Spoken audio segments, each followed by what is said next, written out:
नमस्कार, आप देख रहे हैं भारत एक्सप्रेस और मैं हूं आपके साथ आंचल मित्तल।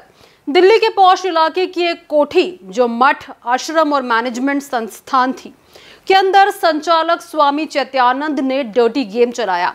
छात्रों ने उन पर अश्लील मैसेज, जबरन छूने और बदसलूकी का आरोप लगाया। फर्जीवाड़ा, लग्जरी कार और दबदबे के बावजूद अब बाबा भगोड़ा है।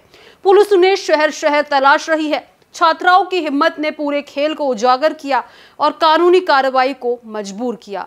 राजधानी दिल्ली के एक पॉश इलाके की आलीशान बिल्डिंग, बाहर से देखो तो लगता है कि कोई शांत मठ हो, अंदर आश्रम और मैनेजमेंट संस्थान भी, लेकिन भीतर की हकीकत जब सामने आई तो लोगों की आंखें फटी रह गई।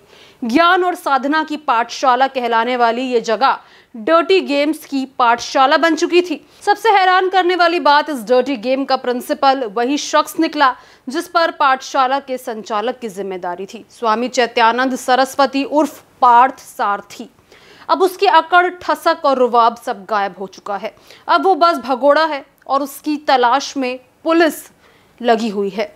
संस्थान में उनका दबदबा इतना था कि कोई भी विरोध नहीं कर सकता था। कई स्टाफ और कर्मचारियों ने उनके साथ होने वाले दुर्व्यवहार को अनदेखा किया, लेकिन छात्राओं ने हिम्मत दिखाई। उन्होंने पहले संस्थान की पीठ तक अपनी शिकायत पहुंचाई, लेकिन हालात नहीं सुधरे। जब शिकायतों पर कोई ठोस कार्रवाई नहीं हुई तो छात्राओं ने वायुसेना मुख्यालय तक शिकायत की सूची भेजी। इसके बाद ही पुलिस हरकत में आई, जांच हुई, मामले की पड़ताल हुई और इस दौरान बाबा का एक और फर्जीवाड़ा भी सामने आया। और ये कोई नया मामला नहीं है।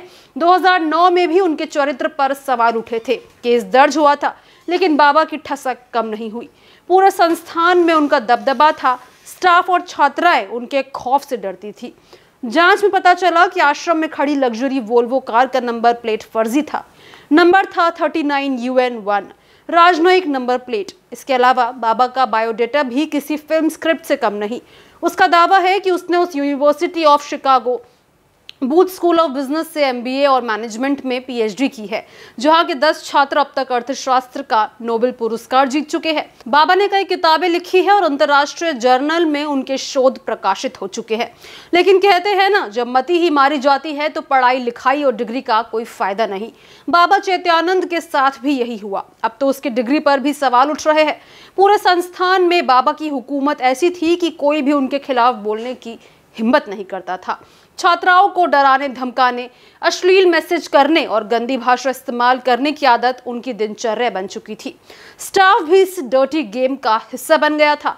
विरोध करने की कोशिश करने वालों को धमकाया जाता था, लेकिन आखिरकार छात्राओं ने हिम्मत दिखाई। FIR में दर्ज छात्राओं की गवाही चौंकाने वाली है। 62 साल के स्वामी चैत्यानंद सरस्वती देर रात छात्राओं को अपने कमरे में बुलाता और अजीबोगरीब मैसेज भेजता था। Baby I love you, I adore you, आज तुम बहुत सुंदर लग रही हो, पास आओ, ना जाने कैसे संदेश आधी रात के बाद लगातार वो बाबा उन छात्राओं को भेजता था। छात्राओं के इनकार करने पर वो फैकल्टी सदस्यों के बीच में डालकर दबाव बनाता और धमकी देता कि अगर जवाब नहीं दिया तो अटेंडेंस काट दी जाएगी या परीक्षा में नंबर घटा दिए जाएंगे। FIR में छात्रा ने कहा कि जब उसे पैर की उंगली में फ्रैक्चर हुआ तो उसने एक्सरे रिपोर्ट WhatsApp पर स्वामी चैत्यानंद को भेजी। तब से वो आज तुम बहुत सुंदर लग रही हो जैसे मैसेज उस छात्रा को भेजने लगा। FIR में एक घटना का खास तौर पर जिक्र है। होली पर स्वामी चैत्यानंद ने छात्राओं को लाइन में खड़ा करवाया और उनसे हरिओम बोलकर उसके सामने झुकने के लिए कहा। इसके बाद उसने छात्राओं की मांग और गाल पर रंग लगाया। एक छात्रा ने आरोप लगाया कि इस दौरान उसने उसे जबरन छुआ और बार बार बेबी कहकर पुकारा। जांचकर्ताओं के अनुसार स्वामी चैत्यानंद का दबदबा संस्थान और हॉस्टल दोनों जगह पर इतना था कि वो छात्राओं की हर गतिविधि पर नजर रखता था। हॉस्टल की लॉबी से लेकर बाथरूम के बाहर तक लगाए गए CCTV कैमरों की लाइव फुटेज से वो अपने मोबाइल फोन से उन्हें देखता था।